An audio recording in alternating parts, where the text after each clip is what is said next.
Olá, seja bem-vindo ao nosso segundo episódio do podcast Fala Que Falei. Lembrando que o podcast ele é um produto, do Programa de Formação de Agentes Leitores, o Falei. E hoje a gente vai conversar com a professora Dinalva Mello do Nascimento. Ela é uma das coordenadoras pedagógicas do projeto e vai contar pra gente como foi esse processo de formação, a implementação dessa tecnologia, das novas tecnologias nessa formação de leitores e as expectativas para a implementação de fato na sala de aula. Bora falar com a professora. Estamos aqui agora com uma das coordenadoras pedagógicas do Projeto Falei, a professora Dinalva Mello do Nascimento, e ela vai contar pra gente como foi esse processo, de implementação do projeto aqui em Cabaceiras do Paraguaçu, direto, inclusive, da 4ª edição da FLIPAR, Feira Internacional de Literatura de Cabaceiras do Paraguaçu.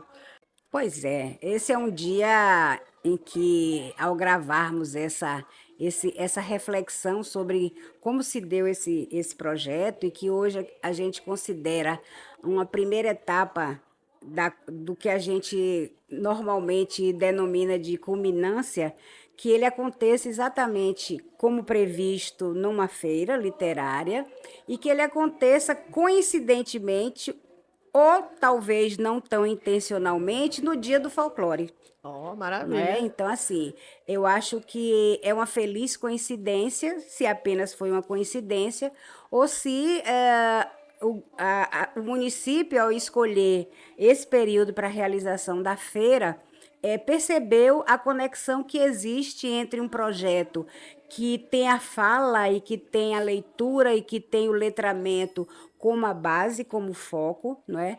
E é preciso que lembremos que a fala, que a expressão artística e mesmo a expressão oral, ela não é fruto apenas da atividade da escola, ela não se dá apenas no contexto da escola.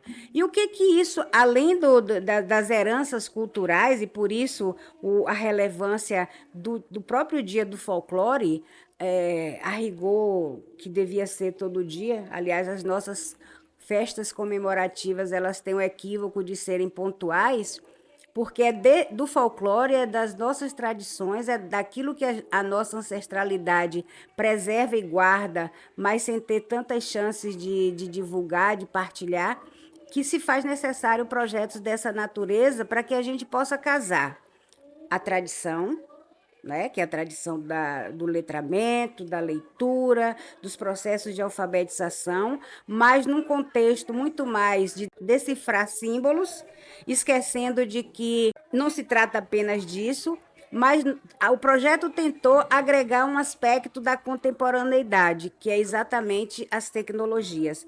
Como essas tecnologias podem ajudar, podem influenciar positivamente naquilo que nós estamos falando.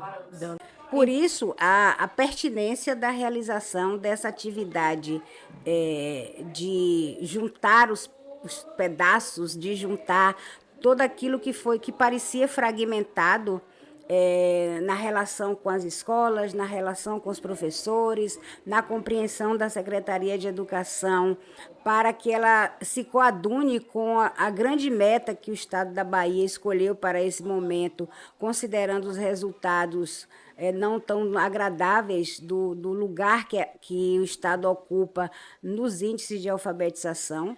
Então, escolher um espaço em que a literatura seja a presença marcante, ela seja o destaque, mas especialmente que seja dedicada à literatura do cordel, que é, na verdade, a origem do século XVIII, XIX, da expressão artística dos poetas, com uma herança portuguesa muito forte.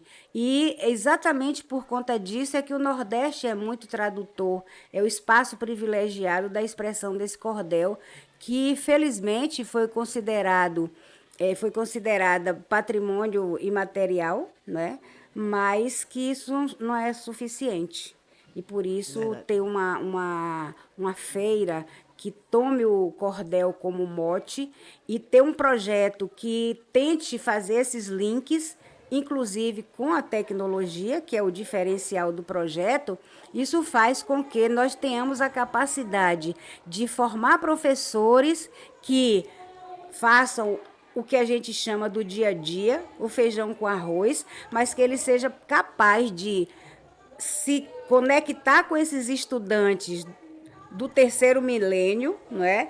Às vezes o professor ainda está no século XIX e os meninos já estão no século XX, então eles são têm muito mais expertise na tecnologia do que os próprios professores, isso dificulta. Então o grande mérito do projeto é exatamente qualificar os professores para que eles sejam capazes de dialogar com esses estudantes muito mais preparados e mais avançados que ele, mas que também tudo precisa ter um propósito, tudo precisa ser dirigido e não deixar aleatoriamente, para que a gente não entenda que as tecnologias elas se constituem inimigas do processo pedagógico, ou que elas atrapalham, ou que para o estudante isso é muito mais prazeroso. Sem dúvida nenhuma, às vezes é mesmo, não é? Mas é preciso o desenvolvimento da competência e da sabedoria de que capacitados os professores terão a iniciativa e terão instrumentos e terão formas de fazer esse casamento que se faz perfeito.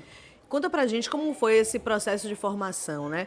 Porque, de acordo com até o que a senhora disse, os professores eles precisam se contextualizar com esse novo momento que os estudantes já dominam. Com certeza. Então, assim, como foi esse processo de formação? Olha, durante o processo de formação, como é natural, o primeiro movimento dos professores foi de resistência, né? A mudança é sempre algo que desinstala. E a mudança, a gente só aceita a mudança quando a gente vislumbra alguma coisa em troca, né? Foram feitas diversas ofertas de sedução dos professores para essa aceitação dessa perspectiva, mas também nós garantíamos a ele de que o que eles sabiam, o que eles sabem, o que eles fazem, não perde o sentido e nem perde o significado. É preciso apenas se adequar ao novo contexto para que não haja mais dificuldades para o processo de letramento e para a formação de agentes leitores, porque o projeto não pretendeu apenas formar professores, qualificar professores, mas, acima de tudo, ter um subproduto, que cada um deles se constituísse em um divulgador, um propagador dessa ideia de que precisamos aliar a tecnologia ao que fazemos dentro dos moldes tradicionais, por mais que estejamos, às vezes, desconectados ou desinteressados ou pouco convencidos dos resultados disso. Então, o primeiro movimento, sem dúvida, foi de resistência. Mas, na medida em que a formação ia ganhando corpo, o que os professores foram descobrindo? De que, na verdade, eles não ignoravam completamente essas estratégias. Na verdade, eles não conseguiam percebê-las para que elas pudessem fazer um casamento quase que perfeito. Então, foi um processo de demover a descrença, não para um momento de aprender coisas novas, mas para perceber que o conhecimento preexistia e que eles precisavam apenas se dar conta de que eles não podiam ficar em caixinhas separadas. Eles podiam se constituir no conjunto das estratégias e no conjunto dos elementos com os quais eles podiam contar. E especialmente nessa cidade, que tem Castro Alves Sim. como o grande herói, o grande estimulador de todas as produções. Então, nós nos surpreendemos a cada momento com quanto essa cidade trabalha com a literatura, com quanto essa cidade valoriza o processo tradicional e que faltava a ela um projeto dessa natureza que dissesse assim, não, é possível idolatrar, é possível cultuar Castro Alves, mas é possível fazer isso agregando outros aspectos que a tecnologia pode proporcionar. E nessa formação, o que a gente trouxe, né, de especialidades, de conteúdo para os professores? Olha, eu diria que nós abrimos os horizontes para formas metodológicas e pedagógicas de realizar esse processo que não fosse simplesmente aquela relação do que não sabe com o que sabe. Então, nós falamos de podcast, nós falamos da utilização de recursos das redes sociais, nós falamos da interação que os aparelhos modernos proporcionam. Então, os professores descobriram que, às vezes, declamar poesia ou usar os gêneros literários, que é coisa que normalmente faz parte do plano pedagógico dele, tudo isso pode ser feito através de formas interessantes, prazerosas e estimulantes, que com certeza atrai os estudantes, não que na forma que a gente chama de tradicional, que isso não aconteça, mas tem um upgrade que é fundamental para que o aluno não entenda a sala de aula como um espaço desagradável, como um espaço de repetição do que ele já sabe. E aí tem um outro componente. O próprio professor percebeu que ele conseguia vislumbrar no estudante toda a potencialidade de que isso se fizesse presente e de que o casamento que ele ia fazer com o estudante era um casamento de maior integração e facilitador do processo ensino-aprendizagem. E sobre a questão da inclusão, né? A gente trouxe alguma formação, alguma instrução, orientação nesse processo, porque hoje a gente tem uma demanda, né, de estudantes muito grande, que precisa de um recurso tecnológico para aprender e para ler também. Então, isso foi trabalhado na formação? Acho que foi tratado especialmente na identificação de quais são as lacunas, né? O que a gente ainda precisa ter para oferecer para que a inclusão seja, como eu digo, de verdade. Porque às vezes a inclusão termina sendo um tema, mas que os professores sempre reclamam de que eles não estão qualificados ou preparados para isso. Então, o que é que nós mostramos para ele? Que para além da formação que os municípios têm ofertado, é preciso que eles também consigam enxergar nas tecnologias os instrumentos necessários para acessar aqueles que têm dificuldades e deficiências de toda a natureza, não é? Então, eu não posso imaginar uma pessoa com deficiência auditiva, visual, locomotora, que ele seja tratado, ou seja, o processo de formação dele e de letramento se dê da mesma forma que os demais. Isso não vai dar resultado, isso não vai alcançar a superação daquilo que é a limitação dele, embora o conceito de limitação seja muito relativo. Todos nós, de uma forma ou de outra, temos algum tipo de deficiência, né? Então, às vezes somos muito bons na fala, mas às vezes não somos muita coisa na expressão escrita. E essa capacidade de identificar quais são os complementos, quais são as ofertas, quais são as estratégias, as metodologias que eu vou usar para poder fazer esse processo essencialmente compensatório. Então, eu diria que a inclusão foi vista no sentido de que, ou esteve em destaque, no sentido de aprender, de dominar quais são as estratégias compensatórias, sem que isso representasse processos de discriminação. Acho que, acima de tudo, foi muito importante o professor compreender o sentido da diversidade. Por quê? Porque quando nós somos formados como professores, teoricamente a gente aprende que a sala é heterogênea, que cada aluno é um. Mas, na verdade, a gente cria a ilusão de que vamos lidar com uma sala homogênea, que todos têm as mesmas habilidades, que todos serão alcançados pela forma única como trabalhamos. E a realidade tem demonstrado que nós próprios somos causadores de exclusão. Quando a gente não consegue enxergar que tem alguém que é extremamente significativo em termos de potencialidades e a gente olha e o vê como alguém que é destoante, ou como hoje está usando, um neurodivergente. Mas cada um tem o seu potencial e a capacidade de descobrir isso é fundamental nesse processo de formação dos docentes.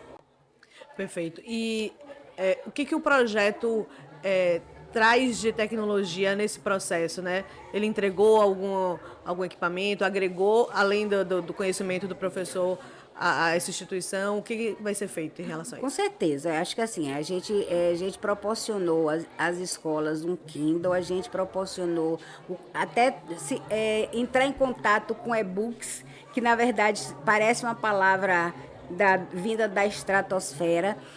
Nós proporcionamos o alcance e bibliografia e links e formas todas de saber onde encontrar essas ajudas para o uso das tecnologias. Então, assim, o projeto fez questão de pesquisar e ofertar aos professores tudo que está à disposição para que ele realmente saiba onde buscar. Porque não se trata apenas de dizer, olha, tem isso e tem aquilo, mas os nossos professores precisam muito desenvolver a capacidade da busca. E ninguém busca o que não sabe o que tem. Então, o que é que nós fizemos? Um leque de possibilidades e o que você fazer para alcançá-los, para acessá-los.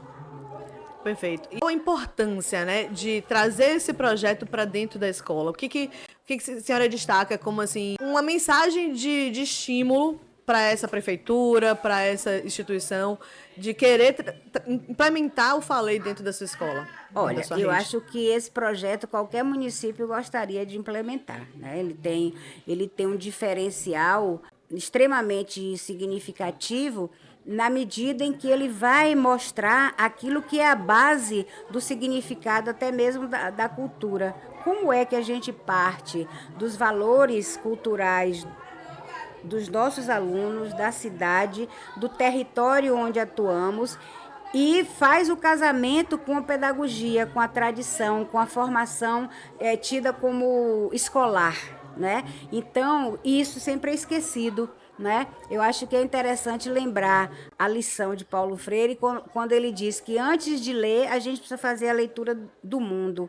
Então, esse projeto diz: leitura de mundo é o primeiro movimento para que a gente saiba ler palavras, para que a gente possa falar, para que a gente possa se expressar das diversas formas que a cultura e que os modos de expressão proporcionam. Seja arte, teatro, música, poesia, culto a personalidades, leitura, enfim. Há um arsenal imenso dos contos, das cartas, e que o professor vai ter a sabedoria suficiente de identificar qual o gênero que seria interessante para a sua classe, para a sua faixa etária, e vai passeando por todos eles e usando a tecnologia como sua grande aliada, não como aquela que o ameaça, não como aquela que assusta os professores no sentido de, será que um dia a tecnologia vai me substituir? Então, acho que não corremos esse risco.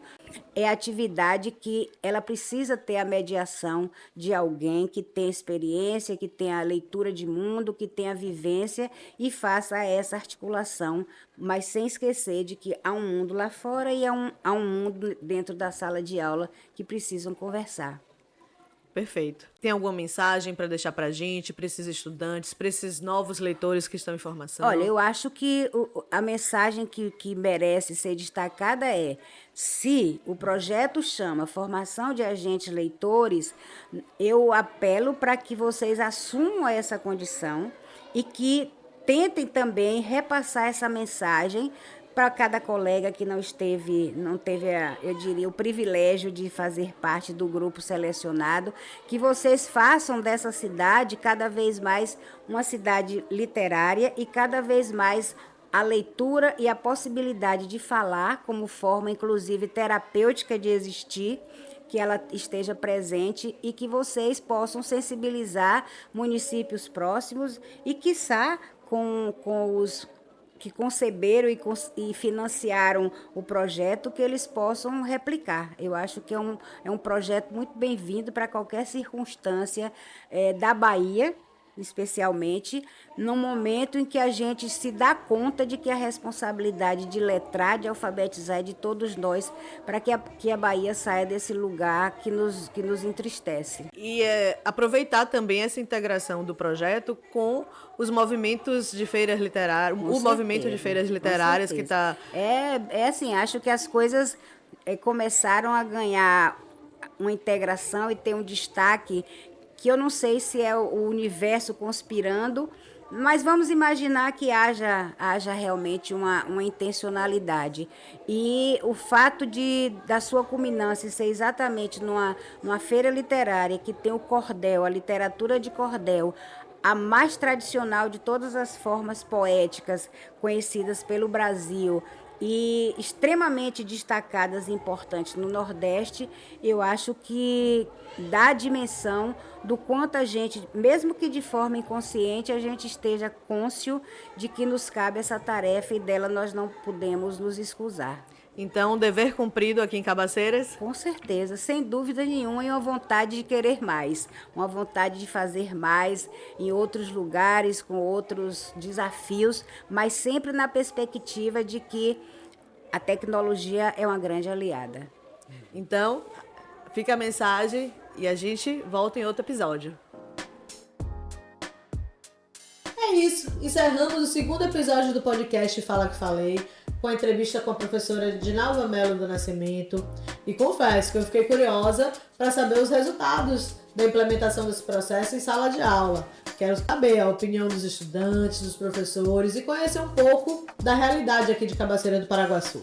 Eu peço que vocês sigam o canal, compartilhem esse episódio e vamos agregar pessoas a esse movimento. Até a próxima!